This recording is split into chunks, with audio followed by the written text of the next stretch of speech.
Pour parler aux hommes, les auteurs bibliques aiment s'exprimer en images. Le sel et la lumière, l'œil et la dent, le père qui éduque son fils, la tendresse d'une mère.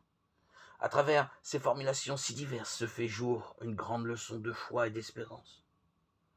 En toutes circonstances, Dieu nous redit son projet. Vous êtes le sel de la terre. Matthieu 5, 13. De l'inconvénient d'extraire une phrase de son contexte, nous connaissons cette recommandation de Jésus dans le sermon sur la montagne. Vous êtes le sel de la terre. Mais elle nous désarçonne un peu. La terre a-t-elle vraiment besoin de sel? Une terre trop salée est impropre à l'agriculture, on le sait. Et pourtant, cette formule résonne comme un appel, une vocation. De surcroît, Jésus plaide pour l'efficacité. Si le sel se dénature, comment redeviendra-t-il du sel? Il n'est plus bon à rien. On le jette dehors et les gens le piétinent. Matthieu 5, 13.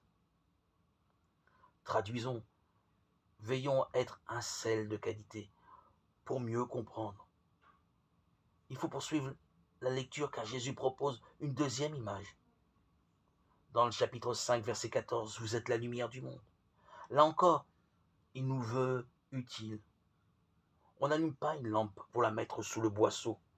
On la met sur le lampadaire et elle brille pour tous ceux qui sont dans la maison. Matthieu 5, 15. Puis enfin, il s'explique. De même que votre lumière brille devant les hommes. Alors, en voyant ce que vous faites de bien, ils rendront gloire à votre Père qui est aux cieux. Matthieu 5, 16. Nous voilà en terrain connu, car Jésus reprend tout simplement ici un enseignement bien connu des prophètes. Le deuxième Isaïe, en particulier, dessinait la vocation des enfants d'Israël exilés au milieu des païens. Je vais faire de toi la lumière des nations, pour que mon salut parvienne jusqu'aux extrémités de la terre. Isaïe 49, 6.